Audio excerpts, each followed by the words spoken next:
This is not going to be about politics. This is about principles. We're going to take it upon ourselves to be part of the solution. We are going to restore history. Restore our honor. Restore his idea that character is what matters. Let us not lose this battle because we sat down. This is the Glenn Beck Program.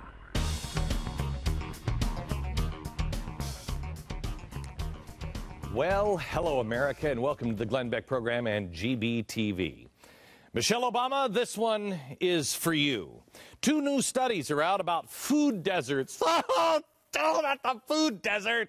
You know, the poor urban neighborhood where fruits and vegetables just don't exist, and people climb out of the food desert like, a pear. I just need a pear and some broccoli. The only available sustenance is like cheesy poofs and Spam. I'm sorry, ma'am. We only have Spam and pork rinds. Yeah. New report out says they don't really exist. From the New York Times. Such neighborhoods not only have more fast food restaurants and convenience stores than more affluent ones, but more grocery stores, supermarkets, and full-service restaurants, too. And there is no relationship between the type of food being sold in a neighborhood and obesity among its children and adolescents. Oh, Michelle, do you lose? Yeah, you do.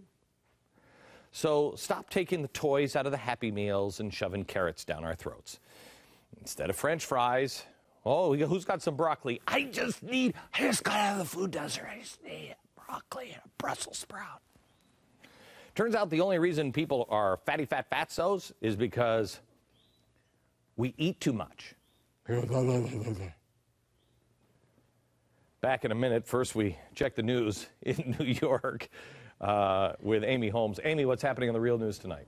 Hey, Glenn. Tonight on Real News from the Blaze, the Ninth Circuit Court weighs in on voter ID laws. S.E., what do we know? Well, the Ninth Circuit Court of Appeals has ruled the Arizona voter ID law constitutional for the most part. We will discuss what implications that has on the national effort. All right, sounds good. All that and much more on Real News from the Blaze right after Glenn at 6 o'clock.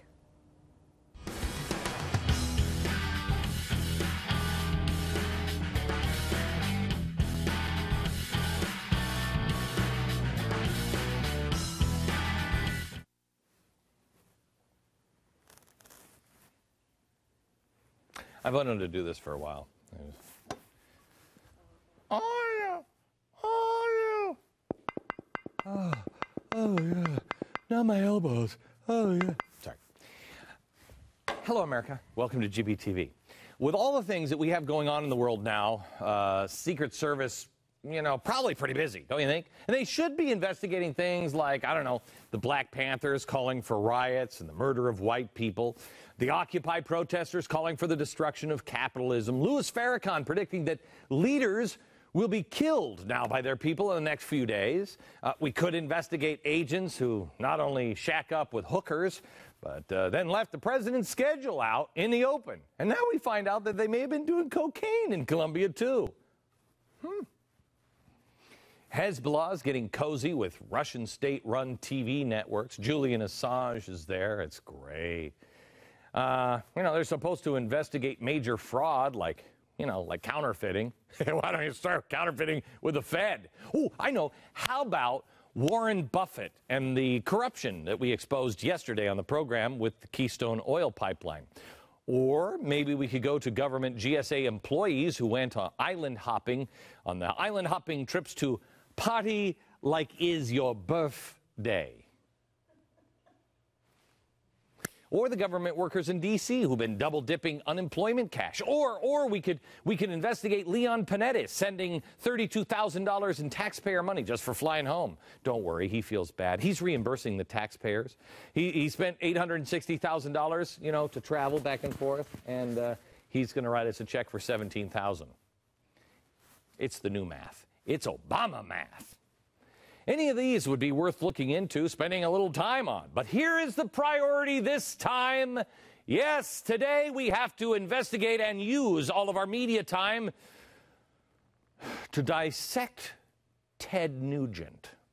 Yes, yes, the rock star and the singer of songs like Wang Dang Sweet Poontang and Cat Scratch Fever. He'll be receiving a visit from the Secret Service tomorrow because of controversial statements he made at the NRA over the weekend. Now, just to get it right, here's what Ted said over the weekend. If Barack Obama becomes the president in November again, I will either be dead or in jail by this time next year. Being at the NRA event, God bless you, good indicator.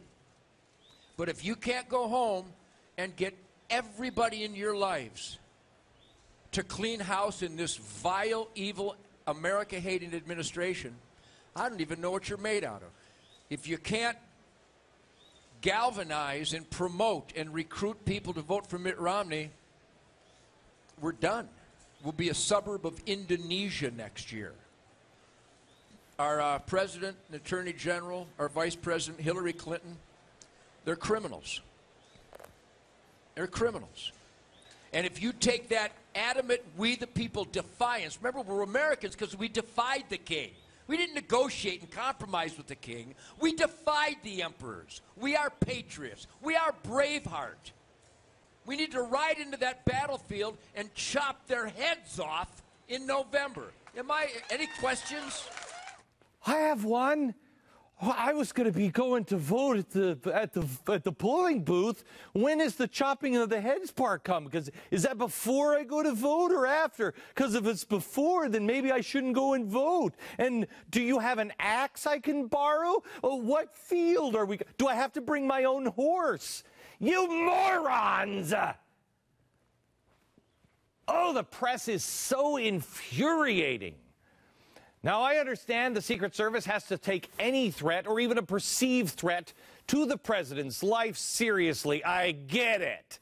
But really, that comment wasn't even directed towards the president. And you notice what happens at the end of every portion of that outrageous and terrifying comment. He says it's the solution to the problem to go to the polls. No, he didn't say the word polls. He said chop people's heads off in November. Yes, I'm sharpening my swords now. I swear to you, they're like 3-year-olds. It was about Democrats that are up for election in November. And obviously, he's not sharpening machetes. Again, Secret Service.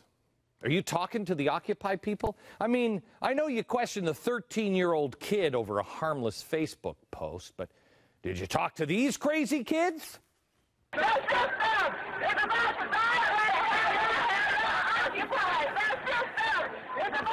Did you take them down?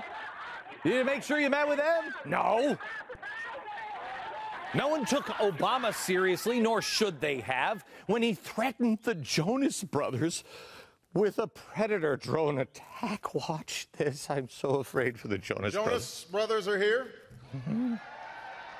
They're out there somewhere. Mm-hmm. Sasha and Malia are huge fans. But boys don't get any ideas. I have 2 words for you. Predator drones. You will never see it coming. The president is, we've always known that the president was going to turn into a dictator. He's doing it. Hello? They didn't investigate Obama on that comment. You know why? Because any reasonable human being, understood that. And any reasonable human being, did they really believe Ted Nugent is advocating for Americans to actually ride into the battlefield and chop people's heads off? Really? But why let all that common sense get in the way of a good fake controversy that stops us from talking about real news, such as the current living proof that we have that Keynesian economics doesn't work? No, it doesn't. Instead, it is time to feast on another conservative. Open up his chest and feast on his flesh. Ted Nugent's not a danger to anybody, unless, hear me out, People in Washington start to sprout antlers, and Ted is given a hunting license. But I don't think that's going to happen. Ted Nugent is a law-abiding citizen. He's incredibly articulate. He is one of the smartest guys I know. Yes, colorful, but he's also thoughtful, kind, charitable, a good steward of the environment. He's a good, decent, honorable man. How many good, decent, honorable men live in Washington, D.C.? How many of them are God-fearing? How many of them love the Constitution as much as Ted Nugent does? Ted Nugent is somebody I am proud, not to call somebody I know. I am proud to call Ted Nugent my friend. It is obscene that members of the press are looking at someone as decent as Ted Nugent, and this administration can't even admit that Islamic extremism is a problem. You know, they pulled references of radical Islam out of all of our training manuals. Yeah, but he's a right-wing extremist. Or is the Predator drone? Oh, don't make me think of that because of the Jonas Brothers again. And you know what? The pressure seems to be working. Look at Mitt Romney, you little girl. Mitt Romney threw his, had Ted Nugent throw his support his way. Threw his support behind Mitt Romney. Let me ask you something, Mitt. Do you think that was easy for a guy who is a rocker like Ted Nugent, a guy who is a hunting nut who is like, I'm going to throw my support behind a guy who said, sometimes I go out and shoot varmints. Do you? This wasn't Ted Nugent's original pick. He said, quote, after a long heart and soul conversation with Mitt Romney, today I concluded this good man will properly represent we the people, and I endorse him. Let me tell you something. On Saturday night, I was with Ted Nugent, and I had to endure 20 minutes of Ted going on and on about why I had to get on the Mitt Romney train. It was more grueling than any kind of root canal. I had to listen to it. Did Mitt call Ted and get his side of the story? Did he stand up to political correctness? Did he even come out and say, hey, it's not the wording that I would have used, but Ted's a great guy, and he's passionate about his country. Let's not question him as an American. No. Here's how the Romney camp chose to respond. Quote, divisive language is offensive no matter what side it comes from. Mitt Romney believes everyone needs to be civil. Oh, how mediocre you are. What is it the Lord says about being lukewarm? I can't remember. Do you, Mitt?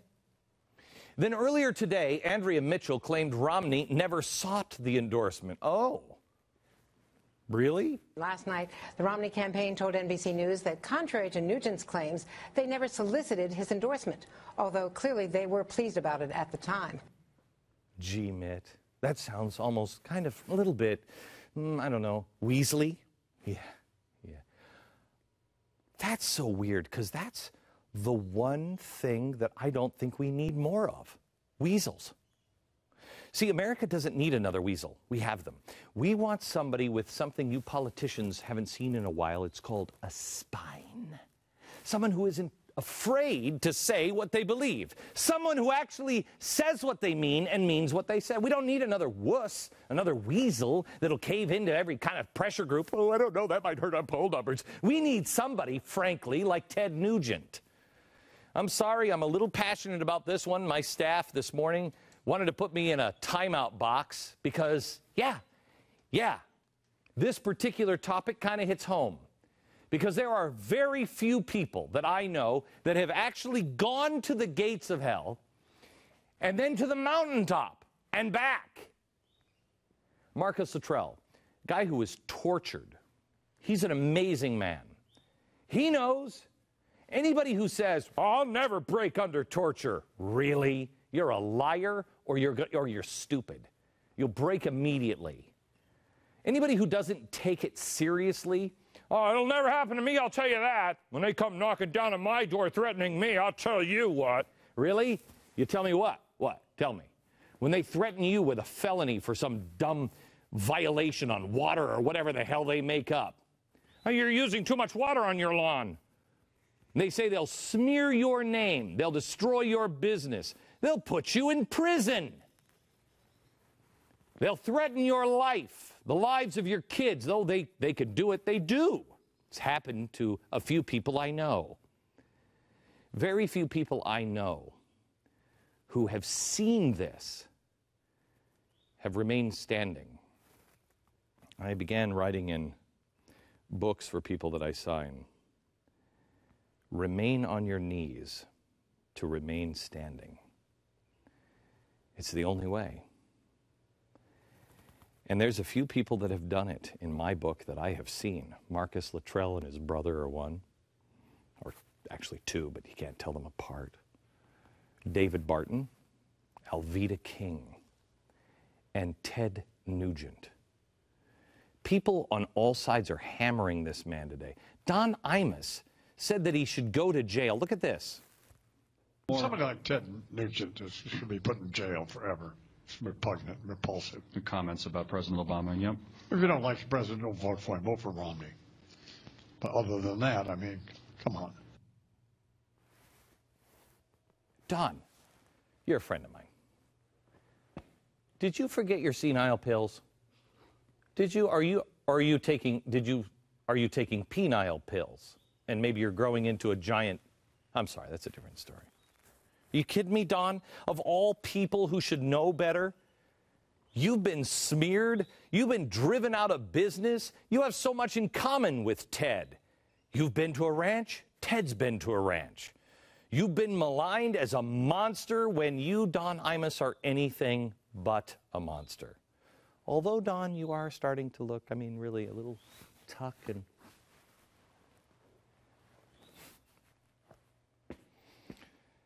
Don knows better than this.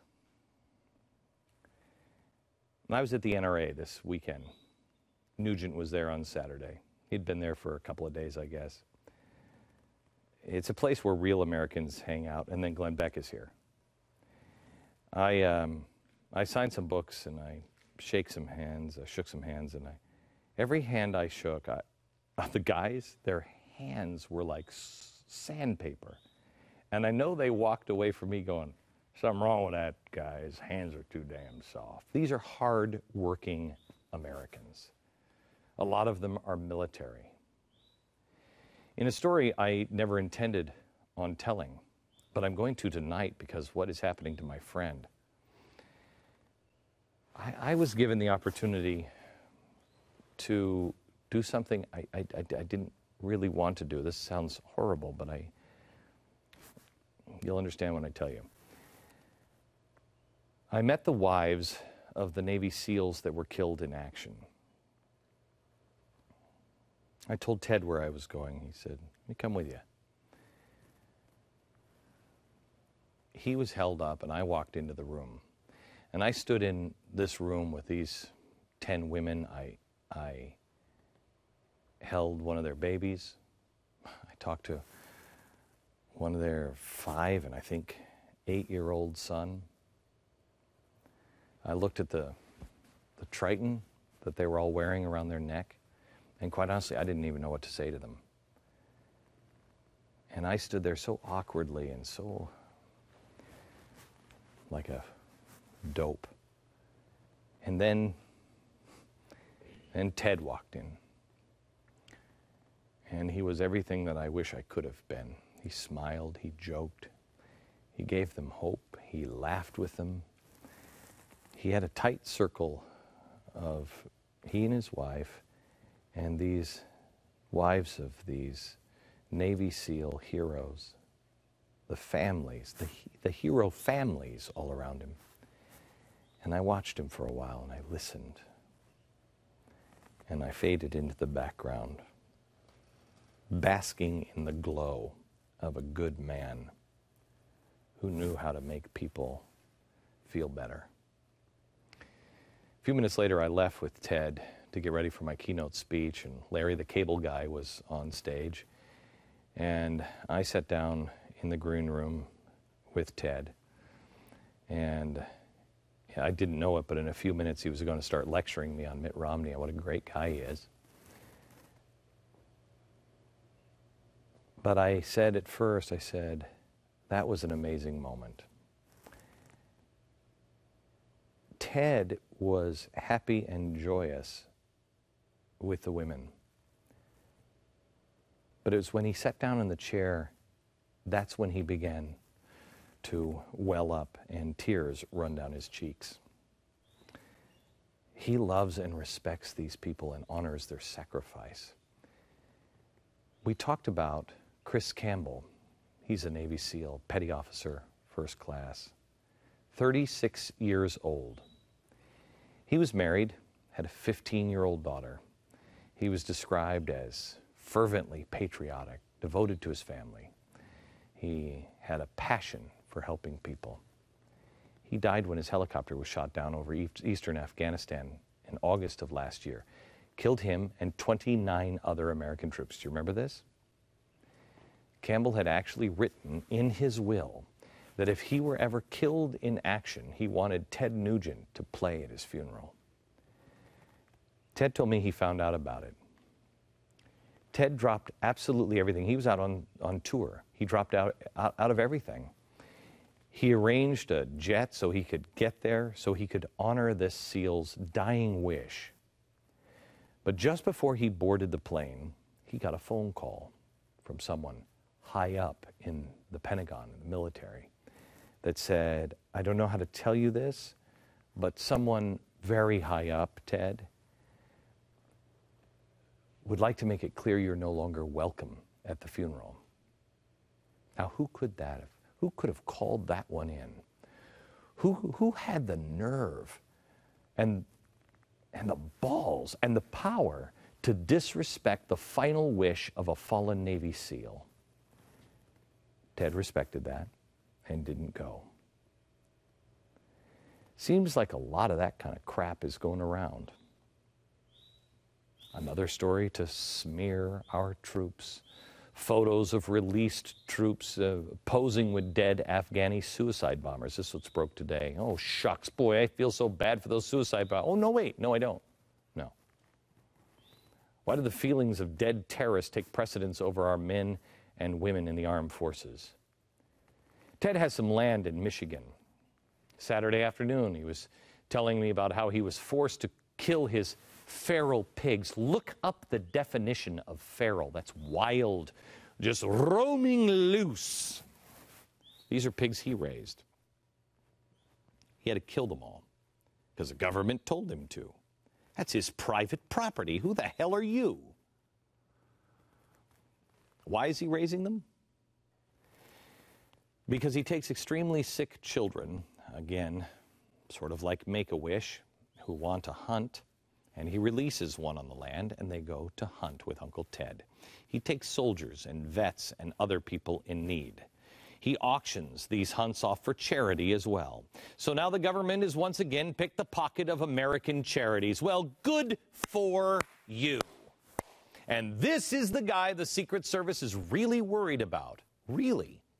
The Treasury Department, who oversees the Secret Service, seems to have absolutely no interest in what radicals like Louis Farrakhan is saying. And with the track record that Farrakhan admittedly has, you think there might be, I don't know, a little raised eyebrow somewhere over there. At the Secret Service office, do you think? Maybe? If somebody attack what you love, each one of you in here would become a killer instantaneously. We don't give a damn about no white man law when you attack what we love. And frankly, it ain't none of your business. What have you got to say about it? Did you teach Malcolm? Did you make Malcolm? Did you clean up Malcolm? Did you put Malcolm out before the world? Was Malcolm your traitor or was he ours? And if we dealt with him like a nation deals with a traitor, what the hell business is it of yours? He's talking about Malcolm X. I want you to know, he's labeled Obama a murderer, just like George W. Bush, remember? For our brother, Barack. Beautiful human being with a sweet heart. And now he's an assassin.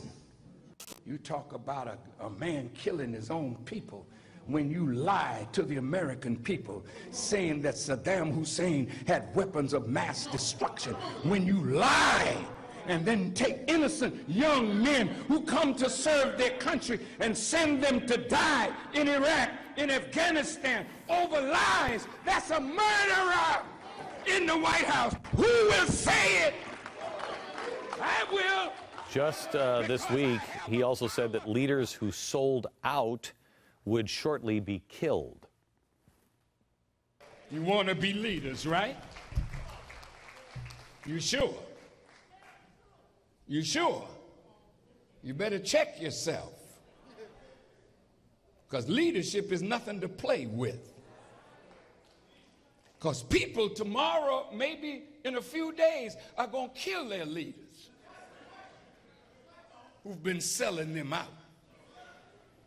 That's why we're in the shape that we're in right now, because we had corrupt people, or people who started off good and got corrupted. Nothing. No interest here. Nope. Nope. No stories about the violent rhetoric in the mainstream media about that. No Nancy Pelosi crying, oh, I've heard this type of rhetoric before. Nope. Nope. Nope, none of it. Louis Farrakhan is a man with 50,000 followers. He leads the Nation of Islam. He's tied to the radicals that occupy Wall Street. He's a racist. He's an anti-Semite. And he's preaching his hateful, radical rhetoric on college speaking tours all across the country right now to impressionable young minds. If I had said any of these things, would I not only would I not be on the air any longer, I wouldn't be free. I'd be in prison. Is it me?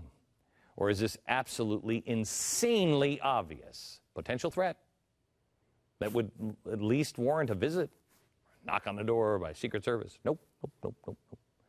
Nope, not apparently when there are dangerous criminals like the Motor City madman running loose with an electric guitar in his hand. Maybe the president should send some investigators to watch his own Secret Service instead of Uncle Ted. You know, the Secret Service, the ones who left recklessly the travel plans of the president out in the room while their hookers and their cocaine dealers came to see. At least that's the story. If there were ever a time for the president to rush out and say, hey, somebody acted stupidly, it would be this. But instead, the president is now being silent. Wow, possibly underage hookers and cocaine use by the Secret Service, now the Marines and the Air Force. Really? But the Messiah in the White House is busy bringing us out of darkness and into light. But why hasn't he spoken out? Can I tell you something? The reason I can think of is maybe there's more to the story. Perhaps this is just a wild shot in the dark. I'm not saying this because I'm privy to any exclusive information or anything like that.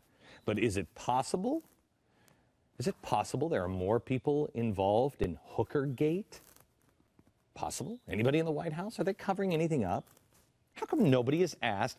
We've got all of the branches of the service involved in hookers, but everybody was pure as the driven snow at the White House, huh? Perhaps this isn't limited just to those baby killers in the military and Secret Service, and it extends to members of this administration. Will anyone in the media pick up that little nugget and run with it? Or are they just going to be too busy with Ted Nugent? Only time will tell.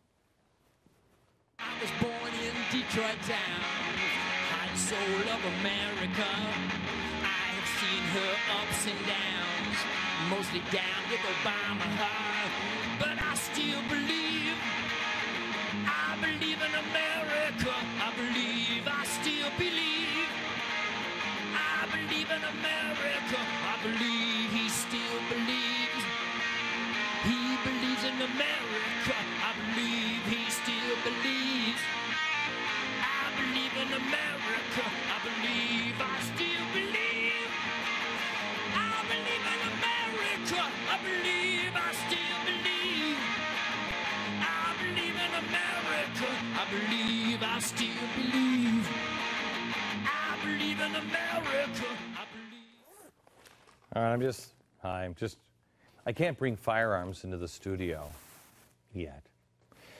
So I want to talk to you about Cheaper Than Dirt because they've been sending me some interesting products that I can show you.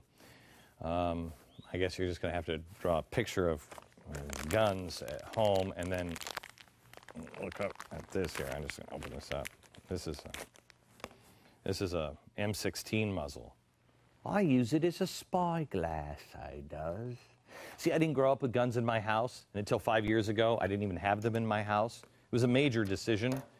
But now, I see with me spyglass the importance of having a gun for my family's protection, and also as a collector of things that may be hard to collect someday. Oh, this is a survival kit. It is. And also to be prepared and educated. It's critical for a responsible gun owner, and Cheaper Than Dirt has everything that you need. And they all come in little things that you can never get open. All providing 5 million responsible Americans with firearms, ammo, and survival kits. And this is some sort of a camouflage bag kit, something. Probably if you're having a heart attack, something in here would probably be good. They've been doing it since 1993. Talk to them about getting started with your first aid and your first gun at cheaperthandirt.com. Is your portfolio like a roller coaster? Up 1 minute, down the next? You're not alone. Take control of your portfolio with a diversification strategy that includes gold. Learn how to acquire gold today from Goldline, the industry leader. Goldline has helped people acquire billions of dollars worth of gold for the past 50 years. Not paper gold, but physical gold. Many Americans are turning to gold to help get their portfolio back on track. Now is the time to make a long-term investment with gold. Goldline account executives are here to help you learn how easy it is to buy and sell gold. Use your credit card, same price as cash, and have your gold shipped free to your door. Call Goldline today for your free investor kit and Precious Metals Insider newsletter. Call today and find out why you should own gold. You look so beautiful, but you're about to lose everything. You're gonna lose everything.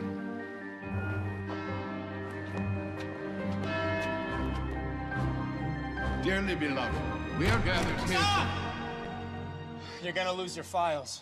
There's no warning when you lose your computer files. That's why you need Carbonite Online Backup. So whatever happens, your files are safe. Try it for free at Carbonite.com. America is in crisis, crippling unemployment, mounting debt, out of control spending, a nation on the brink. Isn't it time we take America back? FreedomWorks has a solid plan, built from the grassroots up to defeat the Obama agenda and return America to freedom and prosperity. Go to freedomworksforus.com today to receive a free copy of our blueprint to take America back in 2012 and watch an urgent video message from Glenn Beck. freedomworksforus.com, because freedom works. I live alone, so when I slipped and fell in the kitchen last month and couldn't get to a phone, that's when I knew I needed Life Alert. With just one press of this button, I'm connected to the Life Alert Center, where I can get the help I need, even when I cannot reach a phone. With Life Alert, I'm never alone. Call 1-800-996-6392 for your free Life Alert brochure. That's 1-800-996-6392. Call today. Coming up on Real News, the media is in a frenzy over the latest scandal from Afghanistan. Buck, what do we got? Photos have been leaked of soldiers posing next to the bodies of corpses in Afghanistan. We're going to take a look at why these photos were leaked, why the media is covering them at this point in time, how they're covering them, and what this means for the broader conflict in Afghanistan. All right, all very good questions. That's up next on Real News from the Blaze, right after Glenn at 6 o'clock Eastern.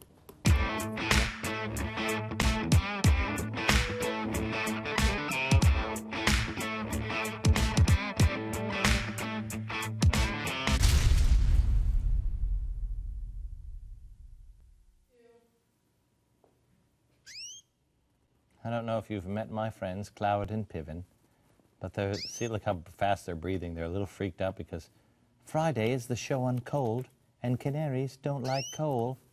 Do you? Really? Coal mine show? I want to tell you about Dana Milbank. She's a writer. I don't remember what she writes, what paper, but she wrote a piece called Debauchery, an American Standard, and it uses the Secret Service sex scandal to make the case that dirtbag is the new norm in America. She writes, but at the very least, this scandal, like the General Services Administration's spending spree in Las Vegas, should serve to refute claims that the federal workforce is out of touch with ordinary Americans. As it turns out, some federal workers reflect our culture almost too well. Oh, really? Do we have our fair share of dirtbags? Yep, we do. But is this the norm in America? I don't think so. Maybe Ms. Milbank runs in the circles of the media elite. Maybe for the administration. It seems to me this is a likely breeding ground for dirtbag behavior.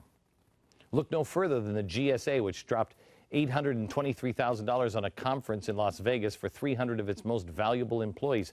Instead of universal condemnation, we get excuses, thanks to Milbank. She writes, but lawmakers might pause the outrage long enough to think about how they might have contributed to the culture that made GSA head Jeffrey Neely. These are grim times for federal workers, and pay freezes and the prospect of massive cutbacks at the end of the year. No wonder a few people would get the idea, as Neely wrote in an email, why not enjoy it while we have it and while we can? It ain't going to last forever. Oh, eat, drink, and be merry, for tomorrow we die. Excuse me? Really? Enjoy it while you have it? They've taken it from the taxpayers? I mean, you used to be beheaded. Oh, did I say that out loud? This is the kind of thing you'd go to prison for in other countries, or you'd be beheaded in one point in the world's past. And if you think that's bad, you think this is grim, I invite you to venture into private sector waters. The only thing standing between the total ruin of America, its society, its civilization, and restoration is us. That's why the 40-day, 40-night challenge is so important. How can we demand someone else be held to a certain standard if we can't do it ourselves? Get the junk out of your own life, and then you can. And I'm telling you, America, you must. It's time we demand excellence and not settle for debauchery. You know, we may have lost our way. We may have lowered the bar, but it's never too late to raise the standard to which the wise and the honest can repair. The event is in the hands of God. That was said by the guy who said the Oval Office should be oval, George Washington. This is what I plan to address in tonight's Oval Office speech, the speech the president should be given. It's time to demand excellence of ourselves and of others. That's the Oval message tonight. You ready? 3, 2.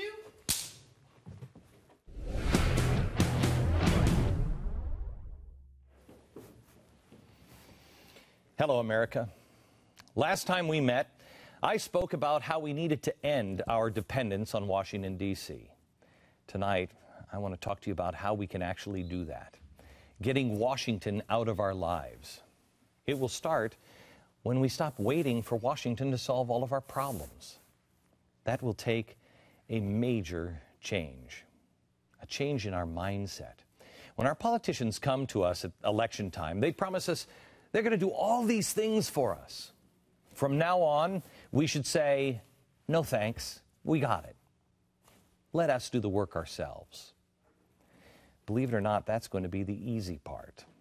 The hard part is to actually live it. The hard part will come in all of our homes. We, and me included, have raised successive generations of Americans to believe that it is enough to merely show up, that all of life's rewards are owed to them. It's what I call our sticker culture. Everybody gets a sticker just for showing up.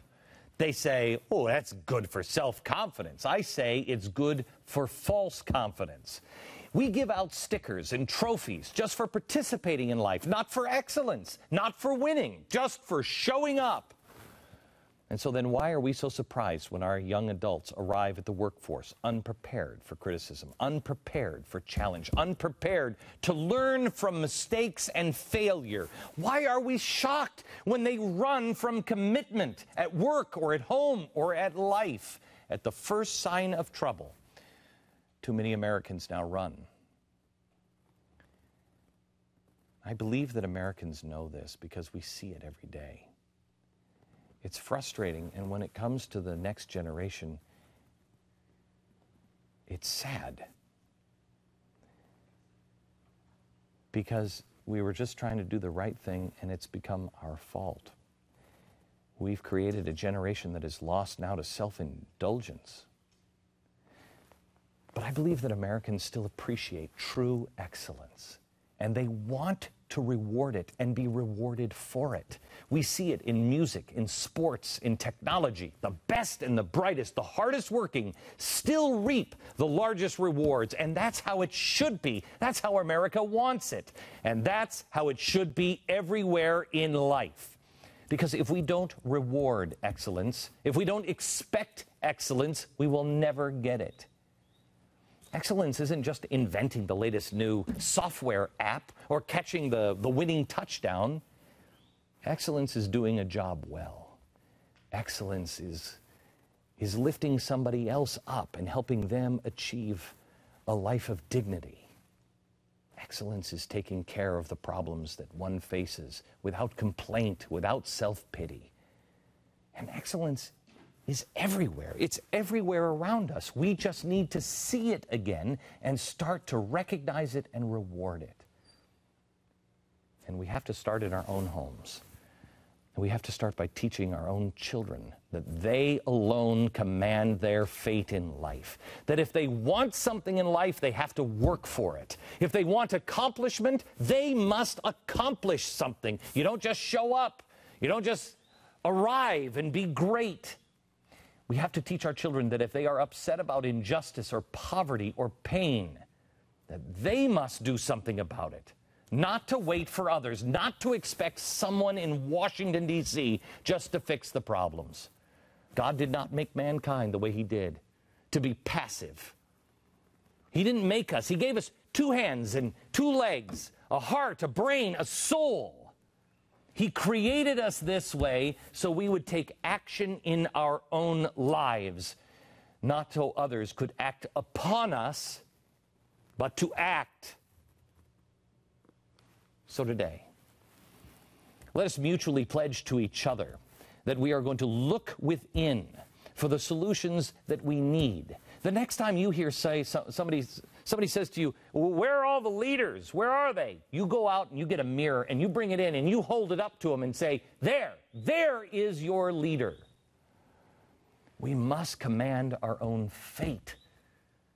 As individuals and as a nation, we chart our own course into the future.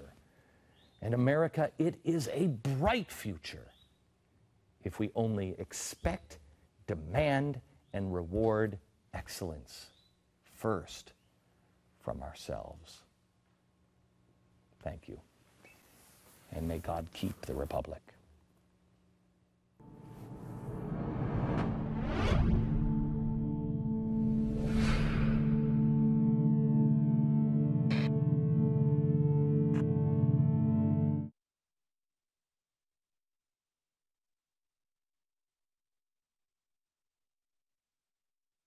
Bringing a firearm into your home is one of the most important decisions you can make. If you're considering gun ownership, CheaperThanDirt.com is here to help you make a responsible and informed choice. We understand it is a personal decision how you choose to protect your family. We offer thousands of choices of firearms, ammunition, and accessories to suit your individual needs. Be responsible, be proactive, and exercise your Second Amendment right. Find us online at CheaperThanDirt.com. That's CheaperThanDirt.com. The TRS Files, True Tax Resolution Stories. Hi, I'm Stuart B. I'm in the insurance industry and I'm from Southern California. I faced a potential liability of $106,000. Tax Resolution Services settled for $9,200. If you owe the IRS over $20,000 or more in back taxes, have unfiled returns, or are under audit, call Tax Resolution Services now, 888-7804-TAX, or visit taxresolution.com/GBTV. Tatler Reusable Canning Lids. Family owned since 1976. That's right, Tatler Reusable Canning Lids. Yes, reusable, with a lifetime guarantee. Made in America, BPA free. Tatler Reusable Canning Lids. Because those who can, do. Get rid of the disposable lid. Go to reusablecanninglids.com. Tatler Reusable Canning Lids. You look so beautiful, but you're about to lose everything. You're gonna lose everything.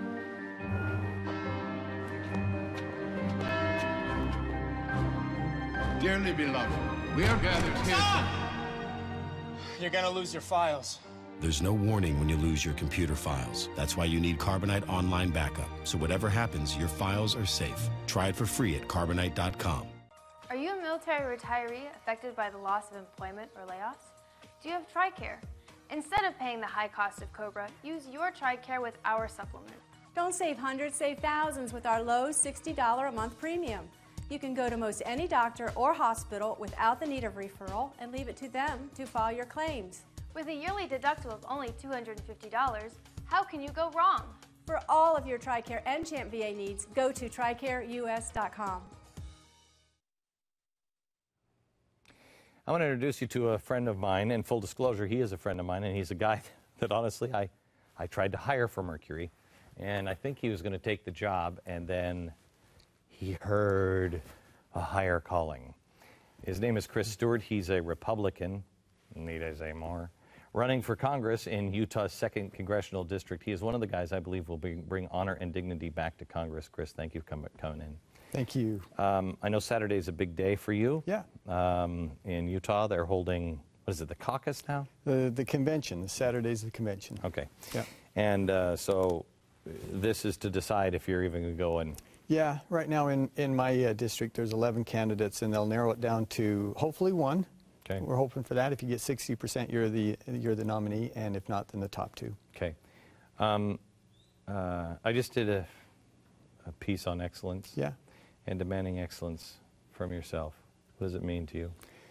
Well, you know, I think I'm going to make it more general than just what it means to me and excellence for myself. I think it's time, as you were saying, to demand excellence from all of us. We're in the fight to save the soul of our nation. And what we've done in the last, it just isn't enough anymore. And I think we all need to stand up and say, what can we do to save our country right now? Go, because I was with you when you gave a speech 4 weeks ago, 5 weeks ago. Yeah.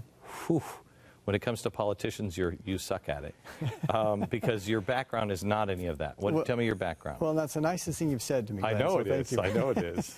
And you know, I'm proud to say that at this time, look, as you said, you and I were involved with a couple different projects, and I had the uncomfortable call of calling you and saying, Glenn, I'm going to do something different. We can't do these things that we were planning on together, because I'm going to run for Congress, and I just couldn't stand watching anymore. And so hang on. So you know, Chris helped write the battle scenes and everything else from Being George Washington, which was a heavy load because it's George Washington. I'm a little picky, but also we're releasing a new series that we'll talk about later. What's the name of this thing? Do you know what we've called it? Wrath and Righteousness. Yeah, Wrath and Righteousness, which Chris wrote a while back, and this is the book that I told you maybe a year ago. We have to publish this before it becomes a history book. Yeah. It is phenomenal. Yeah. But your background is in the Air Force? Yeah, it is. I was 14 years as a pilot in the Air Force. Of my 6 brothers, 5 of us have served in the military. My dad was a military pilot. It's kind of deep in my DNA. Your brother is a federal judge? I have a brother who's a federal judge now, yeah. Yeah. And your other brother, one of your other brothers is a 2-star general or something? A brother-in-law. Yep, he's an adjutant general for the state of Utah. Okay. But again, I come from a military background. I'm a CEO of a company. I come from a business background, and then I spend some extra time writing. In a fairly non-traditional political background. Right. You and I spent a few minutes up in my office today, and I mean this sincerely, and you know it. I told you, as a friend, I worry that you will go to Washington, D.C., and I'll lose my friend, because they gobble souls. My wife is afraid for my soul. She reminds me that all the time. Right. And it's true. And tell, if you don't mind, share what your wife said to you. You told me this afternoon. What did your wife say about soul? Do you remember? Well, if you're saying about what, she's afraid. Yeah, they're afraid for your soul. There's nothing that you could do there. That's right. She says there's nothing you can do to help save our country that is worth it if you lose your soul. Right. And that's true. And hopefully we can do both. Help save our country and at the same time maintain our integrity. What do you think you can offer? Well, I think a couple things, and some of them are very practical. Let me just say them really quickly. First, the military background is really critical. Less than 20% of Congress has any military experience. I think they missed that voice. Less than 8% of Congress has any small business experience. Small business is a huge part of our economy. They missed that voice. But I really think the biggest thing is this, Glenn, and it has not been my life's ambition to be a congressman. You know me well enough that you know that that's true. You said to me you were ahead in the polls. When he first sat down, you said, you're ahead in the polls? Yeah. And you kind of hate that. Yeah. You're not supposed to say that kind of stuff. It's going to discourage my supporters. Yeah. I mean, look, this is a sacrifice for my family, but it's something we want to do. It's something we feel compelled to do. We know that we want to get in this fight. What a great time to be in the fight right now. This is such a critical moment for our nation's history. I think it's the most important election since 1860, and as you know, we both are involved. Well, because we have such a defined path that we have to choose. The next president is going to be a transformational president, regardless of who it is.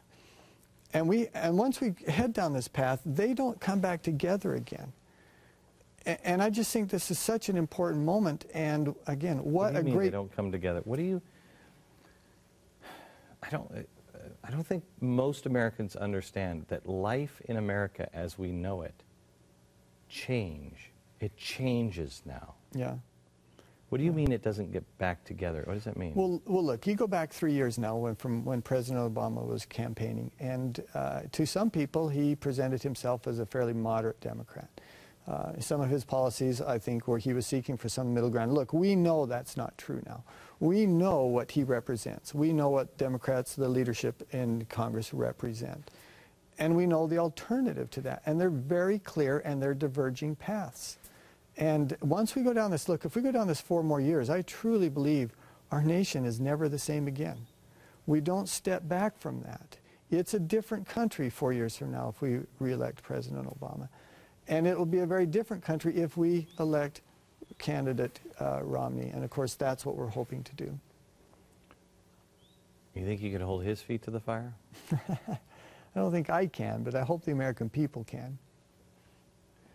What do you think the biggest problem is that we face? What is the #1 crisis? That's an easy question for me. And as a former military guy who flew combat aircraft, I can tell you it's not Iraq, it's not Iran, it's not Iran and Israel and what may happen there, which is obviously a very dangerous situation. I know we can get through that. The military will get through that, dangerous as that might be. It's very clear, and I know this from the last few years of experience, but I also know it from talking to thousands of voters now. They agree with this. It's this national suicide that we seem to be willing to consider, and that is we're standing on the edge of this financial abyss, and it's like we've got our eyes closed and we're trying to decide, are we just going to lean forward? Or are we going to open our eyes and turn around and walk back from this thing? It's very clearly, it's our debt and our spending. It has the potential to destroy our nation. We talk about saving our country for our children, our grandchildren. Glenn, we don't have that long. We have to save it for us. We have to save it now. How do you combat the forces? I mean, it's so embedded in everything now in Washington. I mean, Chris, you and I have had long conversations about, the radicals in there. Yeah. And we don't see the world exactly the same way. Yeah. But how do you break the backs of the corrupt labor unions and the acorns and everything that is just sucking money out of there now? Yeah. I think that's a principled question. And by that I mean you have to answer it with this principle, and that is, we could talk about the debt, we can talk about spending, we can talk about military regulations or Obamacare, or any number of things, but the primary problem in Washington, D.C. isn't any of those things. The primary problem is a lack of principled and moral leadership, courageous and moral leadership. And if you want to fix it, if you want to attack any of the problems that you suggested, you have to send back courageous and moral leaders. That's the only way to fix this. That's not a policy. This is a person problem. This is a leadership problem. This is who do we choose to represent us. That's the only way to fix this thing. Please don't vote for him, because I don't want my friend going to Washington, and I want people like this to work for me instead. But I gladly support him because he is a decent and honorable man. And as I started this program out today, I know very few that have seen the line of fire, know what it is, and didn't change because of it. He's one of them. Back in a minute. Thank you. Thank you.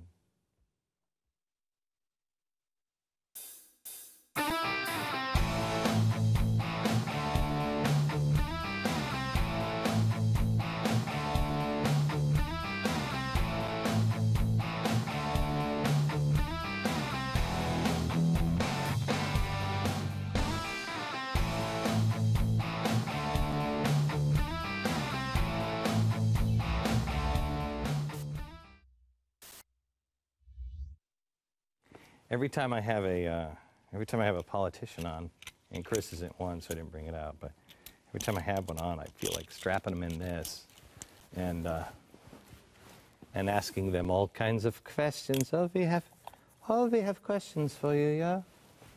Let me tell you about taxresolution.com. If you owe the IRS over $20,000 or more in unfiled returns, or you're under audit, you need to know that there is help out there. Otherwise, you'll be strapped to one of these. You're like, I'll pay it.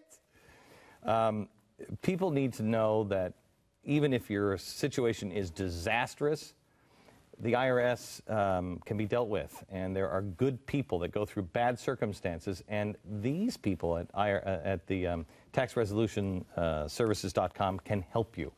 Call now. Go there now. The number is at the bottom of your screen. Go there now. taxresolution.com. You look so beautiful, but you're about to lose everything. You're gonna lose everything.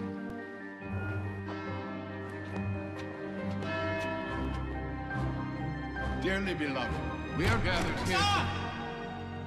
You're gonna lose your files. There's no warning when you lose your computer files. That's why you need Carbonite Online Backup. So whatever happens, your files are safe. Try it for free at Carbonite.com. People in the administration were actually concerned about the rapture. Rapture meaning everyone vanishes. We're talking about the end. Jerusalem will be the price for peace. Eve, we're gonna stop those bombs. Have faith.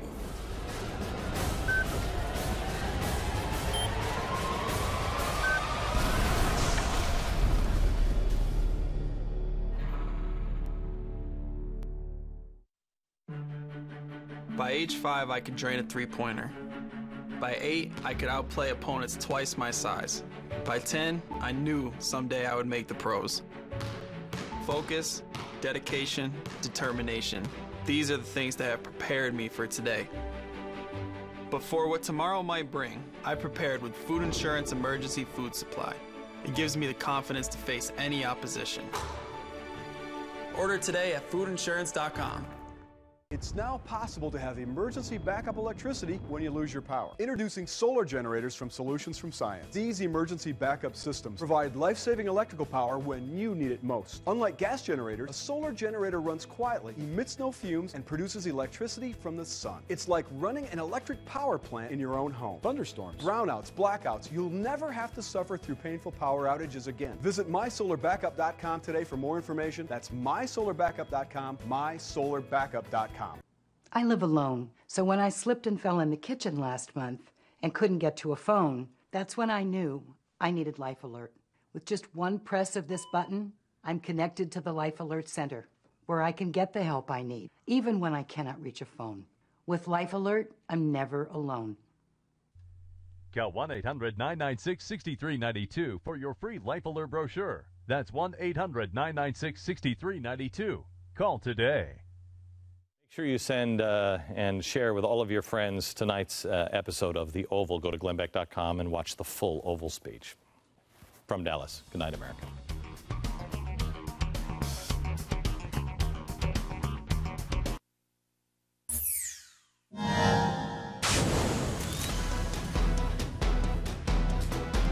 Welcome to Real News from the Blaze. It's the top of the hour, and here are just some of the headlines we're following right now. NATO allies are coming closer to an agreement on their future role in Afghanistan. Still to be finalized, just how much money each country will fork over to help the U.S. support Afghan security forces. News of the agreement came out of meetings at NATO's headquarters in Brussels today. The allies have agreed to keep international troops in Afghanistan past 2014, the year most American soldiers are supposed to be back on American soil. Well, the U.S. is set to contribute more than $2 billion a year to secure Afghanistan, with allies kicking in about $1.3 billion. Defense Secretary Leon Panetta was at those NATO meetings just as he's coming under fire for costing taxpayers tens of thousands of dollars. It cost $32,000 to fly Secretary Panetta from Washington to his home in California and back every week, totaling $860,000 and counting. The flights cost so much due to the need for security and secure communications for the Defense Secretary's travel. Panetta is only required to pay back as much as the cost of a commercial flight. The White House denies it had any agreement in place with Panetta regarding his commute home before he agreed to take his current position in Washington, D.C. Well, the Defense Secretary says that he's looking into cutting the cost of his flights. Those are just some of the headlines at this hour. More of the real news you're not getting, you'll get right now. Breaking news tonight. We've got real news. This just in. Real news from the Blaze.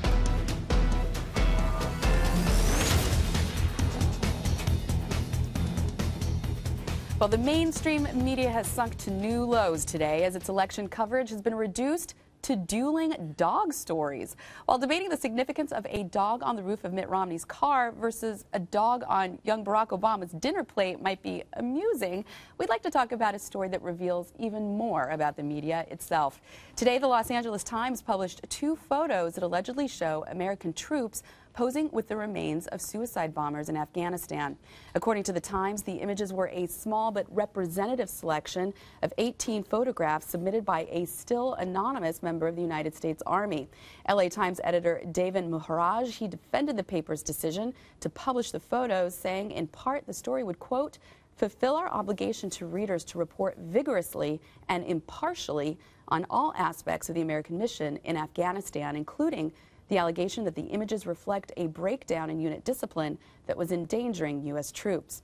But given the spate of bad publicity for the U.S. armed forces in Afghanistan lately, including the burning of Korans and last month's massacre of over a dozen Afghan civilians, was the LA Times right to make these photos public, or should they have considered the fact that they might be further endangering U.S. service personnel?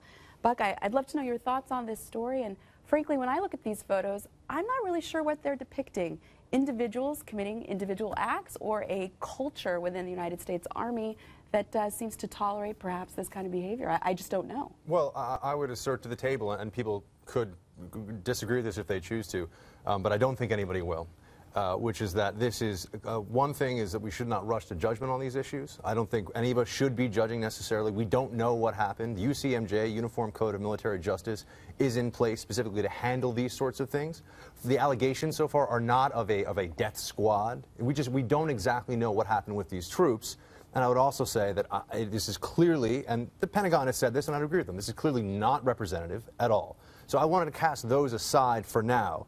And get into 2 other issues that this brings up immediately. One, the motivations that the soldier has for leaking these photos. And then I also want to get into why the media would go with this story now. From the soldier's point of view, he seems to be saying there was a breakdown that was endangering troops. Those are apparently his words. He's anonymous. We don't know who he is right now. Those are his words, but I would have to say this. What we saw from the Koran burning incident, which I think would be, everyone would agree, is considerably less egregious than what this is. Well, not everybody agrees with that. I shouldn't say that. I'm sorry. But perhaps somewhat. I mean, whatever. The point being here is that I think it's very clear that this soldier was not taking into account the fact that this will endanger his fellow soldiers, actually. There's absolutely a direct correlation between these kinds of propaganda victories for the enemy and mounting U.S. casualties. And it immediately brought to mind for me the case of what happened with Abu Ghraib. And we actually have a chart that will show you that right around the time that Abu Ghraib became national news, you'll see there is a big spike in U.S. casualties. Now, this is because, again, a propaganda victory also means more insurgents, more people were joining the insurgency against the U.S., and there was obviously heightened violence as a result of that. There was also a consolidation against the U.S. in a Hearts and Minds campaign. So this soldier who did this is putting fellow soldiers in danger. I think they said that that's a possibility. I would say that's almost a certainty. So I don't think his reasoning is sound on that to start with. I would also say that on the issue of the media, that this happened 2 years ago, and that they choose to release these photos now during a war, which, by the way, is something that, as we've discussed, does cause casualties, just shows that they are willing to play politics with national security and with U.S. soldiers' lives. And when I think about Abu Ghraib in particular, it brings up for me the fact that the media, when that happened, was calling for the resignation of Rumsfeld, who, by the way, apparently by his own admission, wanted to resign, or offered his resignation, I should say, when that happened. Even though nobody was killed in that incident, and there was no evidence that anyone ever brought to bear that there was actually a high-level chain of command issue there, meaning that nobody in the 7th level, the E-ring of the Pentagon, said, yeah, we're going to do this. This was a breakdown at a localized level that everybody said was abhorrent. So you're not seeing those same calls for resignation, I think, here from the media, because they, particularly the LA Times that published these photos, views it as Barack Obama's in office. They want to protect him to a degree. And I would assert, and this some could disagree with this too, I would assert that the media is much more willing, some of the media, I should say, liberal media, is much more willing to criticize and in some cases really sort of just go after the troops. It's sort of a reverse of we support the troops but not the mission, which is what they said in Iraq. I think we're starting to see they don't want to criticize the mission too much, but they're happy to go after the troops. That's how I feel about it at this point. But again, it's very early. Can I just challenge your first premise, or not necessarily challenge, but see if you can double down on it? It seems to me the premise that by leaking these photos, the soldier is almost certainly putting his fellow soldiers' lives in jeopardy. And you have the chart that shows the increase in casualties after the Abu Ghraib incident. It seems to me that the more appropriate parallel would be the incident that just took place a few months ago, where we had pictures of soldiers urinating, thank you, on the dead bodies of Taliban fighters in Afghanistan. That seems somewhat comparable to me. Do you have statistics for what has happened in Afghanistan since that period? Have we seen an increase in violence since that incident took place? Well, we have the 30 deaths after the Koran burning, which I think could be considered a sort of similar incident. I mean, you're asking me for a chart that I don't have, which would be the immediate aftermath of that incident. But I would, I do know that the recent complex attack, actually, that occurred, I believe was in retribution for that. Correct. Yeah, the Taliban. So the major attack that happened when the Taliban had complex attacks that did kill people, that was stated and planned in retribution for that act. So there were casualties that resulted from it. I just don't know if that was the only incident or if there were others as well. I'm going to challenge you on a couple of other points, I hope you don't mind. By all means. One of your first statements, we don't really know what happened. It's not entirely true. We have photographs showing what happened. Now, I don't know the backstory, but what I do know is that what these soldiers did was in violation of the U.S. Army Code. They're not supposed to do that. I understand. I don't need to know why they did it or their own backstory, which was also included, I think, very fairly in this LA Times story. This backstory of a lot of these soldiers having had their friends blown apart by these suicide bombers and sort of humanizing their efforts here. I don't care. What they did, and I'll quote the Army spokesman, is a violation of Army standards to pose with corpses for photographs outside of officially sanctioned purposes. So that much we do know. And I'm only therefore willing to comment on what we do know. And again, I think what the Army spokesperson said, such actions fall short of what we expect of our uniformed service members in deployed areas, is absolutely true. And I think it's a story that needs to be told. And I think the media in this case, believe me, I am the first to get on the liberal media's back and the first to stand up and defend our troops. But this was a story that needs to be told, if not just for security reasons, but because I think we have a right to know where the system is breaking down over there. Now, where I agree, I think, with you, is that there was absolutely no need for art in this story. There was no need to publish the photos. That's the objection. That's the core objection, because that's what gets these fighters riled up to go out and kill people. I don't need to know who these guys are. I don't need to see their faces. I don't need, all you have to say to me is posing explicitly with graphic photo, you know, with corpses. I get it. I have a visual in my mind. We don't need the art, and I think that was the bad decision. Right. Well, the U.S. military asked them not to release the photos. Absolutely. For the reasons I've laid out to you. And when I said I don't want to pass judgment, I just mean we don't even know which soldiers are involved. We don't know what the circumstances were. 2 of the apparently 18 photos were released, so there's a lot more that will come out. That's right. So I don't know everything, and You're very right. early in that phase. But for the U.S. military to ask them not to publish these because it will put our men and women in danger, and for them to not the story, go ahead and print the photos, to me is horribly suspect and really, I think kind of atrocious. From the media's perspective, though, without the photos, do you really think anyone would be paying attention to the story? I don't know how many people would have actually sat and read that and paid the kind of attention to it that they are now if they didn't see that initial photo right there. The photos are gross and shocking. I would disagree a bit on what you're saying, that I think that the photos are actually not necessarily explaining the context. It happened in 2010. Some of these soldiers may not even be serving. The commander, the brigade, the commander, he's no longer there. He's not even in charge of the 2nd Battalion. So we don't know. Do these photos depict these particular individuals engaged in this particular activity, or do they show a breakdown of discipline, as the LA Times is alleging, Well, although I think not that's what this proving? soldier was and the trying soldier, to convey. they allowed to remain anonymous, so we don't even know the identity of this person who's making these pretty explicit There's also a big charges. there's a big chain of command issue that I think comes up as well, which is that the military obviously takes these things very seriously because people's lives are placed in jeopardy, and it should.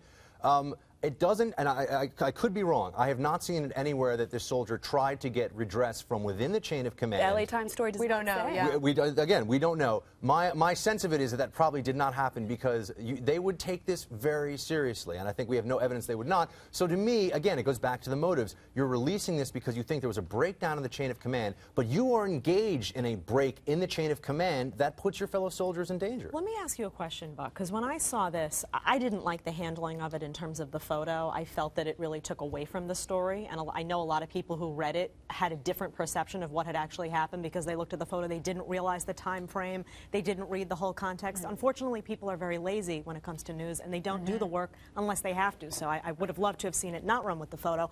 But what do you think would be the appropriate way to deal with something like this? I think we can all agree that this behavior has to be addressed, but rather than having the LA Times come out with a story, what's a way that this could have been dealt with within the chain of command maybe that would have been more beneficial and would have addressed the problem and not had this media angle thrown into play? I don't want to overstep my bounds because I've never been subject to UCMJ. I mean, But do you have any idea I've served alongside the military, but never in a military unit, never in the United States military. But I do know from friends of mine who are active still and were active when I was working with them, that this would be taken very seriously, and that your commanding officer would actually be responsible if they did not do something. Meaning, if you brought it to their attention and they said, you know, war, things happen, whatever the case may be, they would in fact be culpable if that then did not, if nothing was done with that along the line. And we don't know that he didn't. I'm not saying we don't know. That's LA what, Times again, doesn't tell us. We're still not very clear on it. But I do think, if I could just try to make the broader point as well, that, you know, here we are, and the media is willing to say this, but I also think that they're not. You know, the anti-war left has essentially disappeared. I think that there are a lot of people who would be calling very loudly for, or questioning the purpose here, and I think that the Obama administration should be able to make a case for what victory is or what the plans are for us to be there, because otherwise it looks very much to me like they're playing politics with people's lives, and I think this is a case where that comes up. Well, we're almost done here, but I'd say I disagree with all of you guys. I'm sorry to do it in the last minute, but I don't think the press's role is to necessarily, I think we have to always be sensitive to the United States military's potential casualties and losses, and I think you can condemn the actions of the soldier. He's the one who leaked the photo. He's the one who should be focused on, but the Los Angeles Times' job is largely to tell the truth, and if we start asking the press to filter the truth through what we think might be best for our government's actions, you're walking down a very, very slippery and dangerous slope. And I would also offer this. I'm also somewhat forgiving towards the soldiers involved in this incident. I have no idea what it's like to be put into a situation where you take human beings' lives on a daily basis, discard what is most central to humanity, that is life. Take it, throw it away, And then, when that process is done, act like we have some kind of sense of civilization. Yeah, but these about are people who are trained to follow orders. Yeah, I get that, but I'm just saying in fact, nobody at this table has been put in that situation, and I'm very hesitant to go, you didn't act civilized after you took that No, don't speak for me, actually. They didn't. It wasn't a civilized thing. And in all honesty, I mean, on your violated code. On your first point about the press not having it be part of their job, I mean, I'm questioning their judgment. I'm not saying what the press did is illegal, but I'm questioning their judgment because in many cases, there are high-level discussions between the press and the military where the press does say, okay, you know what, we're not going to run this because people will die. And there's no broader news narrative to it. And I think that's where SC's distinction really comes into play. The story versus the photos. And my concern is that the photos then conflate the story of whether it's about these individuals or the Army, more largely drawn. The LA Times says it's a breakdown in unit discipline. I'm not sure because the LA Times didn't investigate further, but that's just my view. Well, but that's not true. They did. They asked repeatedly for quotes and information, and were not contacted by a lot of the soldiers that were pictured, and by the U.S. Army and by the Department of Defense. Correct. So they asked. They did. Just want to put it out there. Year 3 with no federal budget from Congress. Your household wouldn't survive without one, so how does our country? The answer when we come back. Food independence, emergency preparedness, self-reliance. MyPatriotSupply.com. Get our survival seed vault and feed your family from your own garden for just $37.95. Our non-hybrid heirloom seeds are genuinely American, just like you. Your survival needs and survival seeds are at MyPatriotSupply.com. MyPatriotSupply.com. Self-reliance. MyPatriotSupply.com. You look so beautiful, but you're about to lose everything. You're gonna lose everything.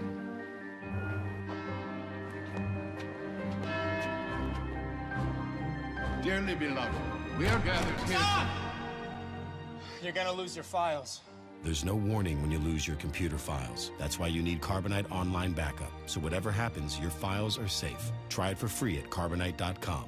America is in crisis, crippling unemployment, mounting debt, out of control spending, a nation on the brink.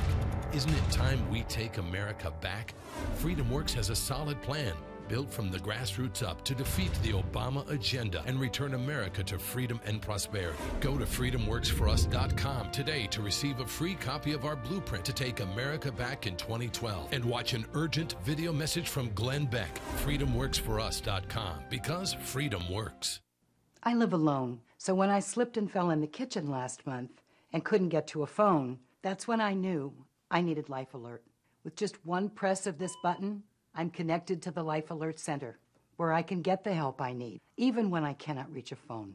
With Life Alert, I'm never alone. Call 1-800-996-6392 for your free Life Alert brochure. That's 1-800-996-6392. Call today. The Democratic-led United States Senate has been skirting the law now for 1,085 days. For the third year in a row, it looks like Congress will illegally fail to produce a budget. Conservative think tank the Heritage Foundation put together a video at the day 1,000 without a budget mark, highlighting just some of the things that can be accomplished within that time period. Take a look. The Eiffel Tower was built in 796 days. Empire State Building, a mere 410. And in 2003, it took the Mars rover just 207 days to reach the red planet. And yet, in 1,000 days, the U.S. Senate hasn't found time to pass a single budget. The latest fail became official yesterday as the Senate's top budget dodger pulled the plug on this week's expected vote. Budget Chairman Committee Chair Kent Conrad says it's simply not the time for a vote, shocking Republicans who'd been preparing amendments. Maybe they should have seen this coming, as Conrad went on the record in February to insist he wasn't breaking the law. A budget resolution is not the law. A budget resolution never goes to the president for signature. A budget resolution is purely a congressional document. But the senator is overlooking a 1974 law that clearly states that Congress must produce that document for the Congressional Budget Office and then eventually have it signed by the president. Well, Will Kane, how has the Senate managed to circumvent this law? I know Harry Reid has his explanation. What is yours? I don't know. I don't know how they've managed to circumvent this process. You hinted at the actual process, so let's talk about what that is. The Congressional Budget and Impoundment Control Act of 1974 set forth a three-step process for essentially putting forward a budget for Congress. Step one, the president submits a budget to Congress on or about February 1st of every year. This is a multi-thousand-page document that lays out the president's views on how much you should spend, how much you should tax, his approach to various departments and appropriations, and even towards entitlements, should he choose to look at entitlements. Anyways, the president puts that down on or about February 1st. And President Obama has put forward his own budget ideas. Then it goes to Congress, and Congress then goes through this process, goes through the president's proposal, calls his administration in, asks them questions. Do you really need X amount of money? Are you sure you need Y? And this goes on until about, on average, April 15th. They miss that deadline often. But at the end of that process, step two, which that is, they produce a shorter document, a congressional resolution that essentially appropriates funds and sets forth the budget. Less detailed than the president's, but reduces it and puts this package together. And step three, under this 1974 law, is enforcement. This is why I tell you I don't know. So the idea of enforcement is that a single member of Congress can raise what they call a point of order. Whenever a piece of legislation comes up that's seen outside the bounds of the budget resolution, exceeds it, doesn't live up to it, a single member of Congress can raise a point of order and hold that piece of legislation up. However, his point of order can be overridden by a majority of Congress. So if he raises a point of order and says, I don't like this bill, it doesn't fit within our budget, a majority of his colleagues can go, let's not listen to that, let's just keep doing what we're doing. However, I can't even see that that's happened in the past couple of years because we have not passed a budget since April of 2009. 3 years, no budget. What happens? What's the big deal? Let me show you what happens. If we can put up a few of our budget deficits over the last several years, and I don't think it's necessarily clear to everyone what a budget deficit is. We throw around these terms like deficit and debt. I think this is good just to illustrate what a deficit versus a debt is. This is from 1971 to 2011 with 5-year increments in between. What you see is the green line is expenditures every one of the years, those years, how much the government spends. The blue line is how much the government brought in taxes. That yellow line on top of the blue is the deficit that year. And every year over the last 40 years, I have my numbers right back over there, but you can see these are deficits over all the years. And when you add all those yellow parts up, all those deficits, you get our debt, which we all know the debt right now is currently about $15 trillion. By the way, the white in 2001, that's a surplus. That hasn't happened very often. In fact, I'm going to tell you how often that's happened. Didn't have it memorized. But 40 years we've been doing this process, and 5 times have we had a balanced budget, lived up to a balanced budget, had a surplus. 69, 98, 99, 2000, 2001. Those are the years we had a balanced budget that created a surplus, much less a budget resolution, which we haven't had in 3 years. And because we have not had a budget resolution, these words have been something all of you guys have learned. Continuing resolution. This is how we fund the government now. We have continuing resolutions once every, about quarter? We pass a new continuing resolution to fund the government. Just to keep it going. Just to keep it going. And by the way, which leads to the second term you've become very familiar with, government shutdown. That if the two parties are fighting over each other, they threaten not to pass the continuing resolution, and thus we live under the threat of government shutdown, really, honestly, 3 times a year. Washington Monument closing, God forbid. It almost doesn't mean anything to people anymore. It's like, government shutdown. Shut it down. They're never going to do it anyway. Shut it down. So, well, Harry Reid's explanation as to why they've been able to skirt this 1974 law, that he says that the August debt ceiling deal technically provided a discretionary spending budget for 2013 and that it satisfies the legal requirements that Congress consider a budget. I think that a lot of people think that's fairly mealy-mouthed. But what really leapt out at me is that Dick Durbin, he's the majority whip in the Senate, the Democrat from Illinois, he said that he doubts that a budget is possible at the moment. It is a possibility closer to the end of the year as we get closer to the fiscal cliff. Right. Basically saying that Congress will not act until it is the 11th hour and we're all pulling out our hair as what's going to go on with our budget. I mean, does this seem at all adequate to you? Well, no, it doesn't. And it's so weird that the budget chair, Conrad, is sort of doubling down on that, saying, I don't want to look at the budget now. I want to resurrect Bull Simpson. Let's just go through a short history of Bowles Simpson, if we can. A very short history. Very short. The commission was established by President Obama, who rejected its December 2010 proposal. Democrats, who at the time controlled Congress, did not bring it up for a vote. And just last month, the House put up a version of it that was defeated 382 to 38. And Obama doesn't like it. Right. He doesn't like it. Right.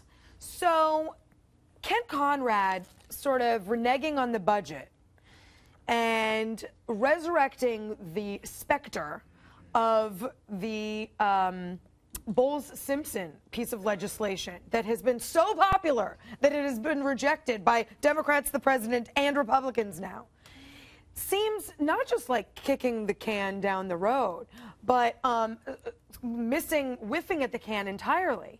And in fact, there was a great Kent Conrad quote about this, where he's basically whining about how long it's going to take to bring up Bowles-Simpson kind of legislation, if we could put that up.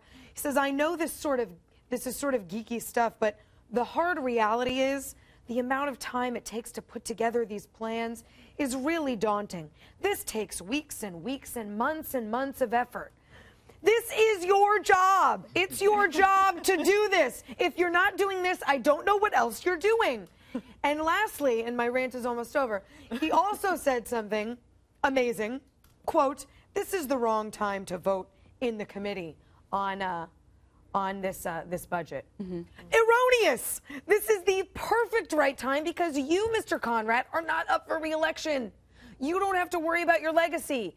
Do this one last thing and go out with some goodwill. Well, that actually leads me to a question that I had, was that the Democrats are talking about Dick Durbin and Kent Conrad very explicitly that they want to vote on this during a lame duck session. Does that seem like a duly democratically enacted budget if it's after an election where some of these members may have even lost their seats? That just screams leadership to you, doesn't it? You just want to, it's amazing to me. And you know, another thing that Essie brought up for me. And another thing. No, this occurred to me, and I know I'm going to forget it, but I think it's important. When you look at the right and you look at the media, they often talk about the splintering on the right. You have the establishment versus the Tea Party. This is always a national discussion about the right can't come together, we can't coalesce. Well, the Senate Democrats can't come together and produce a budget. Why is that not a part of discussion? Why is it not a key discussion that the Senate Democrats can't form one idea and put it forth and present it the same way Paul Ryan did? Paul Ryan put out something. The House got behind it. Need 51 Not only votes. that, They every presented time it. these Republican, moderates leave office or voted out, the media, there's no room for moderates on the right anymore. They never say that when a Democrat moderate leaves, like Blanche Lincoln or Ben Nelson or Heath Schuler. It's a complete double standard. So just to change the premise a little bit, and I don't have another thing, so I'll change it. And another thing. Is this, I'll put it to you, Buck, then. What's the point in a budget? What do we need a budget for? The Congress doesn't have to live up to a budget. They can pass one and then live beyond it and pass appropriations bills that there's no reason and no enforcement mechanism, no punishment for exceeding your budget. That's obvious. We have deficits year after year after year. And when half of your budget, more than half of your budget goes to mandatory spending, that means entitlement programs, Medicare, Social Security, Medicaid, the amount of budgeting they actually do is somewhat like half less than what they actually spend. The question is, so what's the value? What's the point of a budget? What's the value? Well, in this case, I think it's clear that they're waiting for the first person to sort of tackle the big issues that everyone talks about, because the first guy into the breach, while brave, is also the first one to get cut down. I think that they realize this is still a third rail, so nobody wants to actually put down on paper what they espouse in public, and there's still a lot of wrangling behind the scenes, and I think that this is just going to to, as we said, get pushed down. What's to the the third rail? The budget part, the budget process itself. This is all entitlements. I don't know if it is all entitlements. What I'm saying is this: the Democrats don't want to put any budget forward, even one that has a deficit. They theoretically don't have to address entitlements. So it appears that they're embarrassed to put a budget forward that has a deficit. Well, I think there are actually a couple of things that, Essie, I'm sure, as you know, the Republicans were gearing up for a lot of amendments as well to be voted on. Oh, they were psyched. They were psyched. So, Jeff Sessions, the Republican, the minority leader on the Senate side, he was talking about health care amendments. He was talking about GSA overspending amendments. And he accuses Democrats of not wanting to have their votes on those issues as well. And of course, we have Obamacare that's being considered by the Supreme Court, so they could be voting against a Supreme Court decision that's coming down the pike. You put out a budget that doesn't address entitlements. Well, now you've put out a budget that doesn't address entitlements. Now you're on record as having done that. Once it's on paper, it's very hard to go back and say, no, I'm still serious about this. It's much easier. We talked about that entitlements are all heroin. They're no punishment. I think it's much easier to sit back and blame somebody else for addressing them and say, oh, let's make up a video showing Paul Ryan throwing somebody off a cliff, and we'll just sit back and not have the discussion. Let's not touch it. The more moderate wings, or certainly the more moderate wing of the Republican Party, moderate I know is a bad term, you know what I mean? I think that they realize that there'd be consequences to it, and they don't want to go there. Yeah. So. All right. Well, we'll see if they do. Apparently not until after the election. Well, if you log into the Blaze right now, you could have an impact on our next segment. To go log on, Scott Baker will bring us tonight's top 3 stories after the break.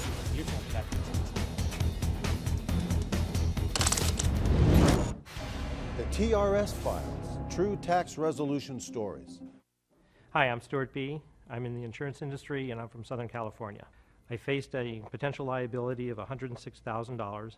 Tax resolution services settled for $9,200. If you owe the IRS over $20,000 or more in back taxes, have unfiled returns, or are under audit, call Tax Resolution Services now, 888-7804-TAX, or visit taxresolution.com/GBTV. Okay, so has anybody actually started saving for college yet? Oh, not me. No, you got time. Oh, no, we actually started. You have? Really? Sure. We figure you start saving a little now, or you'll borrow a lot later on. Yeah, but how did you even know where to start? Oh, I found out about the Gerber Life College Plan. Call now for free information on the Gerber Life College Plan. It's easy. It's pretty much worry-free. Well, how could it be worry-free? What if something happens with the stock market? No matter what happens, we get guaranteed safe growth. So when she's ready for college, the money will be there. And it doesn't take a lot of money to get started. For as little as $10 a week, you can start saving for college and get guaranteed growth. Just call now. Oh, it's a life insurance policy, too. Oh, that's different. And if she decides not to go to college, there's no penalty, so she can use the money for anything. We've got to get started. Yes, we do, because you're going to college. Call 1-800-892-3073 for your free information. That's 1-800-892-3073. Tatler Reusable Canning Lids. Family owned since 1976. That's right, Tatler Reusable Canning Lids. Yes, reusable, with a lifetime guarantee. Made in America, BPA free. Tatler Reusable Canning Lids. Because those who can, do. Get rid of the disposable lid. Go to reusablecannинglids.com. Tatler Reusable Canning Lids. The escort at the center of the Secret Service storm is speaking out. Do you care? I certainly do. I do. Let's find out from Editor-in-Chief of The Blaze, Scott Baker, who's here with tonight's top 3 stories. Hey, Scott. How are you guys? Great. So do you have her telenovela, as SC's been putting it? It's like a telenovela. I'm sorry. The hooker in Colombia. She was not a hooker, Amy. She is an escort. Scott, are you coming to us from There is a difference. It looks like a fine bottle of rum or a BlackBerry or an iPhone. I guess I just learned something. Her words. Anyway, go ahead, Scott. Sorry. Whatever. Hola, I'm at Cartagena International Airport right now. You are not. No, I'm not. Now that I know about that, and I think the quote, I was going to say the money quote, but then that's just stupidly redundant. Her quote is, "Baby, my cash money." And that really, I think, defines this story. It is not yet in the top 3. And the breaking news is that 3 of the agents have now been pushed out. One resigned, one quit, and the other one is fired pending review. However, we're going to get to the ones that are in the top 3. For that, I got to put on the reading glasses. According to Chartbeat right now, last night we were talking about Bob Beckel going all ballistic and F-bombing people on the Hannity show. For some reason, I can't fully gather why, we have this clip up of Joe Scarborough totally breaking down laughing, I think in that fake way that we expect of Morning Joe, when he hears about the story about Obama eating the dog. I just don't buy it at any level. I mean, because they would have been talking about this before the show. It was all over the internet last night. But yet, here's Joe Scarborough laughing like crazy. People on the Blaze clicking on it like it's going out of business. That's the number 3 story. Number 2 story just went up a little bit ago, and it's a big controversy. Madeline Morgenstern, one of our writers, dealing with the controversy at the University of Memphis at Tennessee, and they had some young black students, we're talking like elementary age, on campus for some kind of event, and they were bashing a piñata.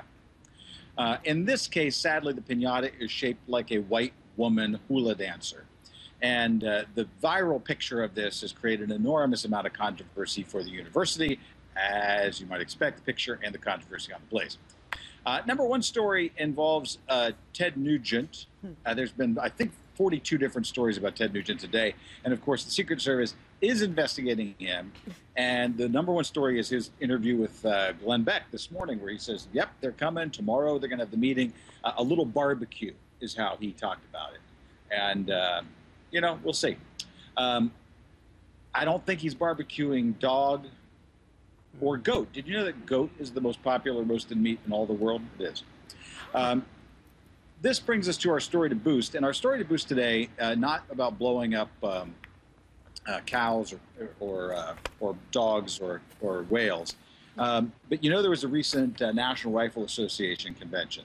And I'm sort of surprised that SE didn't take the weekend and the week off for that. Although she's probably about to tell me. I was just in St. Louis, Scott. Where are you now? Mm-hmm. Okay. Well, it was our Benny Johnson spent a good amount of time there and put together about a 5-minute video of the Blaze experience at the NRA. And some wild stuff in there. I think you'll really enjoy the video. But one of the things that is kind of a little running theme there is how many women were there. And we have young women. There are very tough older women that you really don't want to tangle with. There's a special... They're now paging. I am there, by the way, if you want to see the... here we are at the full... You know, it has that modern art that you get in airport atriums. It looks like Denver. What was I talking about? Benny, NRA. Oh, they have a bra that is a holster, right? And for concealed carry women. Mm-hmm. Concealed carry women. That's it. You just tuck a little woman in there? there? For the men, there is a 22 for women caliber who have concealed carry permits and they want to not put it in their pant. What? In their pants. Yeah. I understood. I totally understood what was going on there. Mm-hmm. There is also, I will tell you, a lady zombie that makes an appearance in this video. So just get some popcorn, sit back, put it on full screen, and enjoy the Blaze trip to the NRA. Anybody have anything they need at the Pittsburgh International Airport? I'm happy to. I can get you a terrible towel. A terrible towel, some duty-free perfume, something like that. Well, okay, if that's duty-free, really, you're hard up for perfume. No. I'm happy to. All right, Scott. Thanks a lot. We appreciate it. All right, heading your way. See you tomorrow. Okay. Up next, the liberal Ninth Circuit Court of Appeals may have dealt a blow to the Justice Department's campaign against voter ID laws. Stay with us. You look so beautiful, but you're about to lose everything. You're going to lose everything.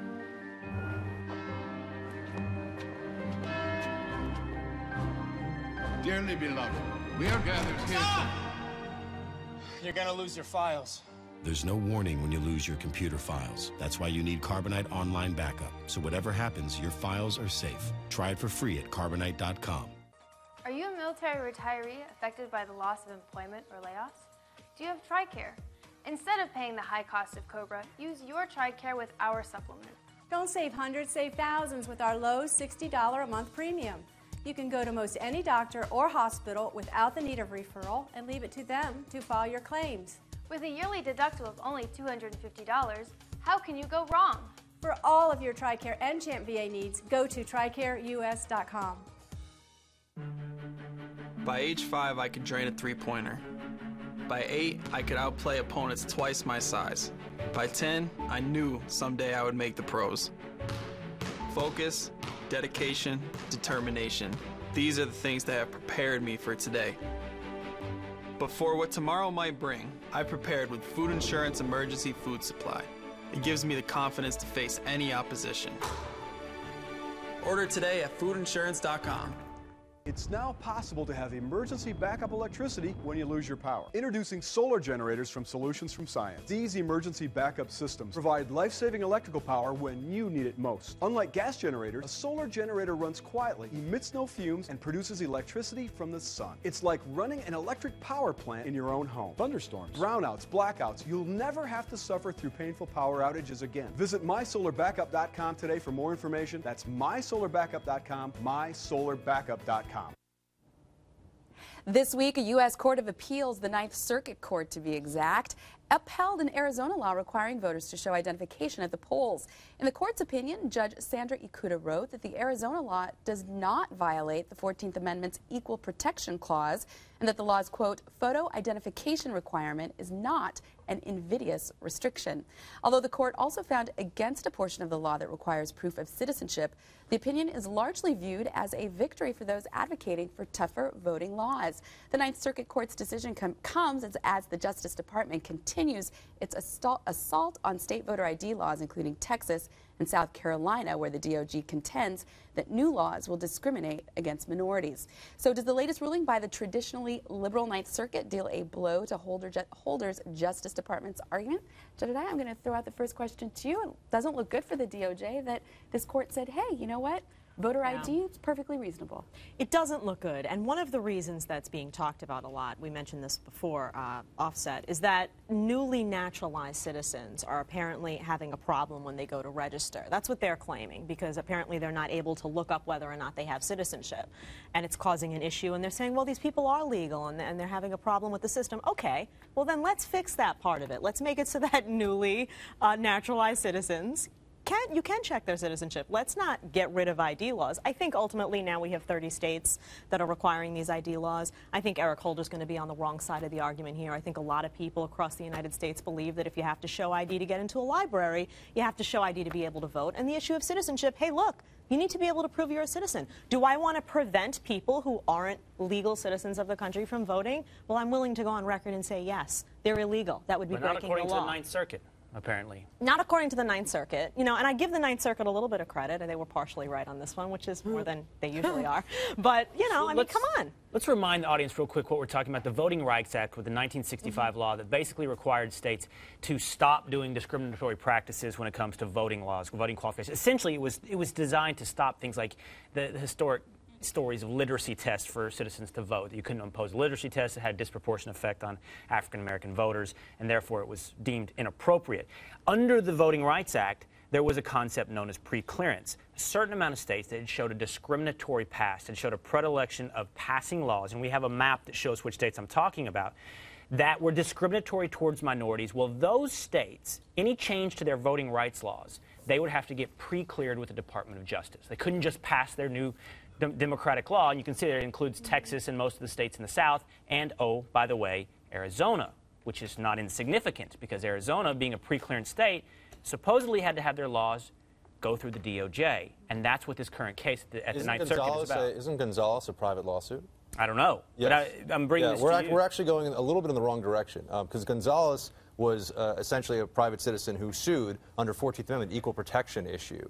And what the court said here is that there is no equal protection issue because of Crawford v. Marion County in Indiana, for which Justice Stevens said that presenting ID is a neutral law. It does not disenfranchise any group. That is good law right now. So what the court affirmed in that in this case, which again, private lawsuit, U.S. citizen Gonzales is suing, saying that the 14th Amendment has been violated here. So that's actually what the case is. We're going to get the Fifth Amendment the Voting Rights Act Section 5 comes in, but not yet.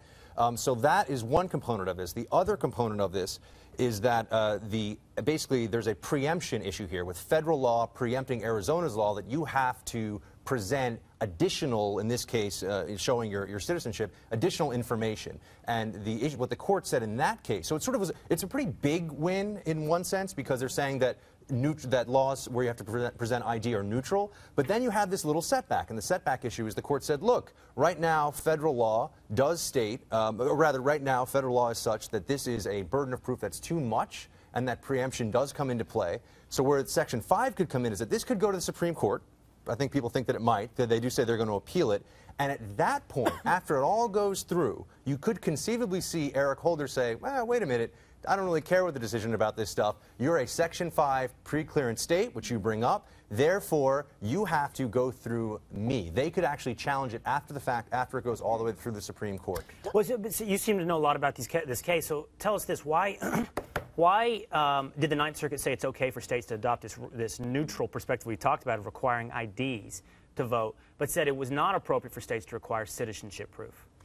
It's additional. I mean, the idea being that it was too much information. It was sort of like saying, they're saying, look, you have to prove who you are, but it would be too much to say that when you go to a voting booth, you have to bring a utility bill, a credit card statement, 3 forms of identification, et cetera, et cetera. And that actually could be violation under the Voting Rights Act.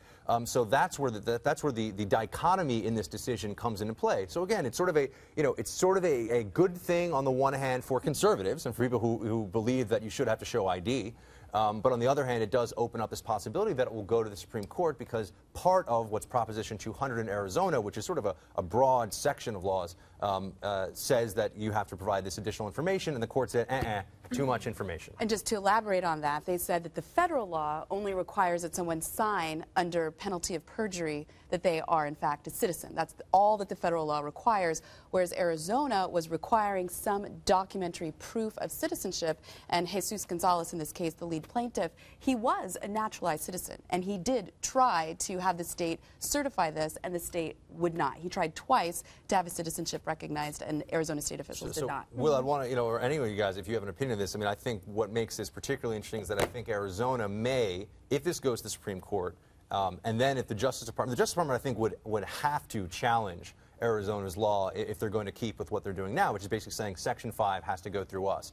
Very political, very highly charged stuff. If that happens, then I think you could see the state of Arizona try to levy a challenge against Section 5 of the Voting Rights Act specifically.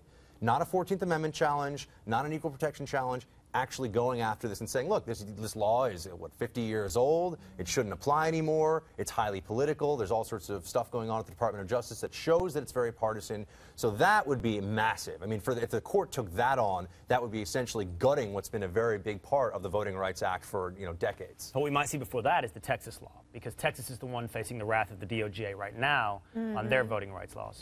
Yeah, I've said this before, I'll say it again. This voter ID effort, national and local, exists because of voter fraud. And voter fraud exists on multiple levels for multiple reasons. And everyone on both sides of the aisle agrees. Voter fraud happens. There is disagreement about how often it happens. And of course, there's disagreement over what to do about it. If you have a better idea than voter ID laws, I'd love to hear them. The problem I have with this debate is that the other side doesn't want a solution to this problem. They don't want to bring up ideas to fix voter fraud. And I think that's really suspect. We've talked about the privilege that it is to vote in this country and how much it means, and that people fight and die for this right. And until someone can come up with a better solution than voter ID law, I'm going to continue to push this as our only option on the table. I know the argument they make, because they make it to me quite often, and that is twofold. That voter ID fraud is not a prevalent problem. That's what I said. We disagree about how often it happens. And so therefore they question the motives of those who champion voter rights. But if it happens once, it's once too many. Right. But don't debate me. I'm just telling you what their argument is. Right. Let me just finish their argument, is that they question the motives, therefore. And they say if there's not a big problem and you're pushing these laws, what you're trying to do is suppress the vote of minority voters who vote inordinately democratic, and you're playing a political game here, and then they trumpet this line out in response to yours, if you're not worried about voter fraud. When has the Republican Party ever been interested in expanding the number of people voting? That you always find yourself on the side of limiting the number of people voting. And you know who this comes from? This comes from Eric Holder, who had no problem with the new Black Panther Party holding billy clubs outside of polling stations. Well, I haven't spoken to him personally, but... No, but he would clearly make an argument like that, which is ridiculous and selective. It's interesting to me that the party that wants everyone to buy private health insurance, the Democrats, think that it's too much for the one process that confers legitimacy on our entire government, getting an ID, to prove you are who you are. I mean, to me, that just shows that clearly, they're just looking at this from nothing but a political prism. But I do have a separate question, and that is with this Arizona case that Mr. Gonzalez was unable to get Arizona to recognize, acknowledge, and allow him to vote as a citizen. even though he had proof of citizenship. Do you, Jedediah, think that voters should be required to prove citizenship and show up at the polling booths with a birth certificate or a naturalization certificate? Because I do think that's onerous. As Jedediah already said, she said we need to fix that problem. I think that problem needs to be fixed. I'm all in favor of identification, and I think it's absurd. The burden of the state to be able to have up-to-date records. Absolutely, of course. Yeah, you can't have people who are citizens having this kind of problem and not being able to vote. That's ridiculous. That problem needs to be addressed. But I don't want it done at the expense of people having to show basic ID. Look, I think it's ridiculous. It's the greatest right that we have to show up and vote. You have to show ID for everything else. What's the problem? Hey, look, I mean, and I think it is suspect. If you have a problem with people showing ID, well, then tell us why. Exactly, and give us another solution. All right. Next up, the Island of Misfit Stories. Stick around.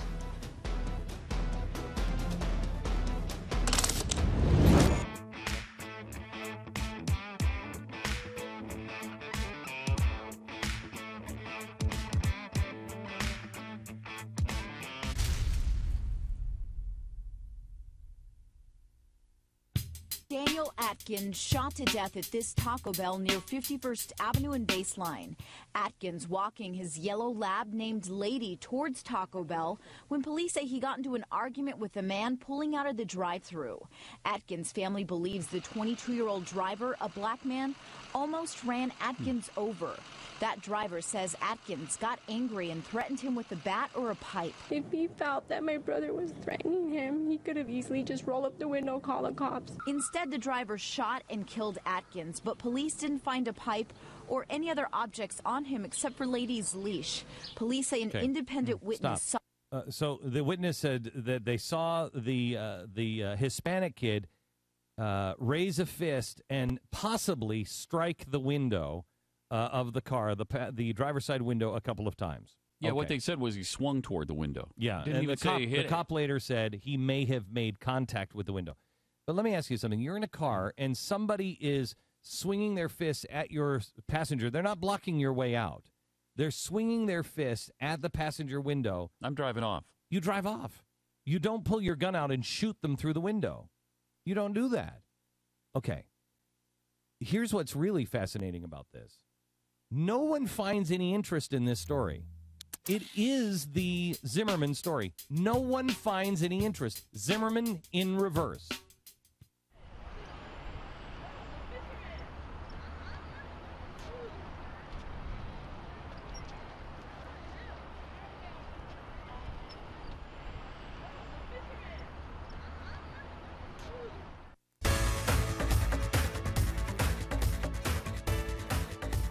So man's best friend has taken on an especially weird significance this news day, and the Island of Misfits story is not immune. So Jedediah, start us off to this story to the dogs. Yes, everyone knows I am a dog lover. I'm actually an animal lover. I love basically every animal, but there is a new thing called Dog TV, and I am ecstatic about it. It's a cable, it's a cable channel for dogs who are home alone. It's going to have soothing programming for them that is geared toward them to help not only relaxation, but also socialization. They're going to see other dogs. They're going to react. It's going to be. They don't see dimensions. No, well, it's going to be geared toward them, which means that it's going to have no ratings, no reruns, no commercials. The sound frequency is going to be geared to a level that's comfortable for them. They're not going to have green and red colors because dogs don't see those colors. So all of the color dynamics are going to be geared toward them. Yes, I tell you, it will cost about $4.99 a month. And I will tell you, I have a dog. Her name is Emma. I have a photo for you guys, actually. That's my baby. And she's very well read. She's reading David Limbaugh's book. So David, if you're watching, there you go. Okay. And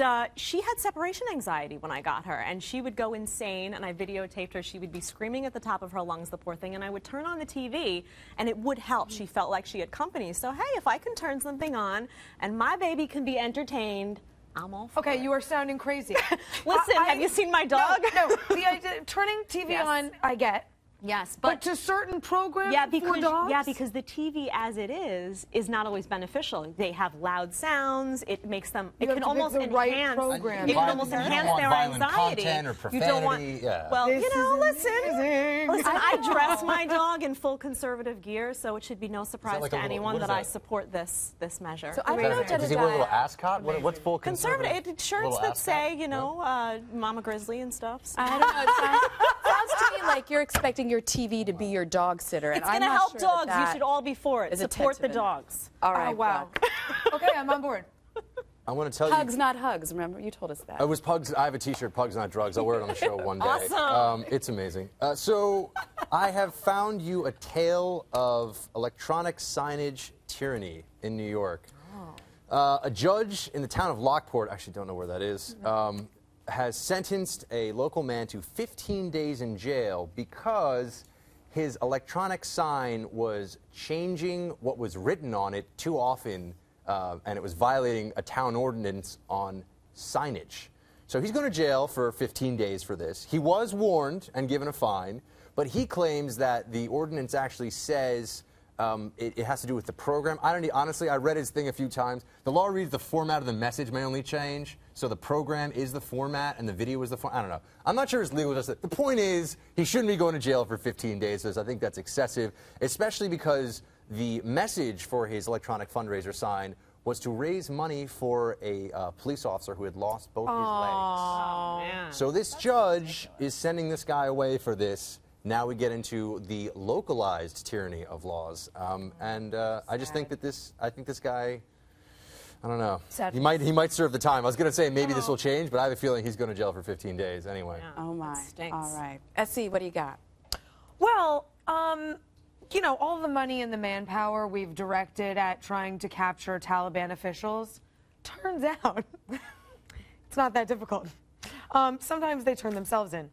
Apparently, a Taliban commander named Mohammed Ashan strolled toward a police checkpoint in Sarhauza with a wanted poster bearing his own likeness, saying, "This is me, can I have the reward?"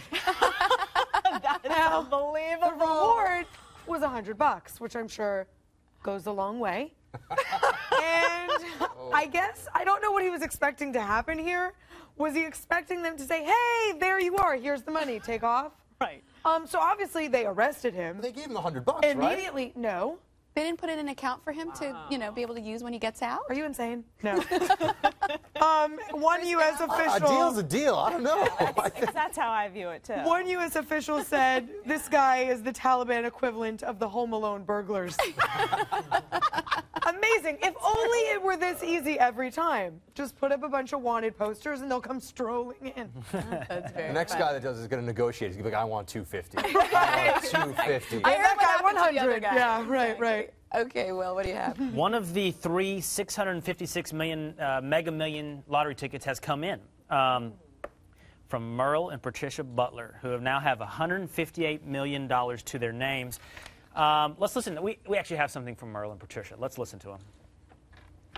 One of the people I know in the bank, as I was walking in the door to put this in a lockbox, says, "Oh, I guess you come over to put your ticket away." I said, "Yeah, I won this thing, and I got to get this thing put away."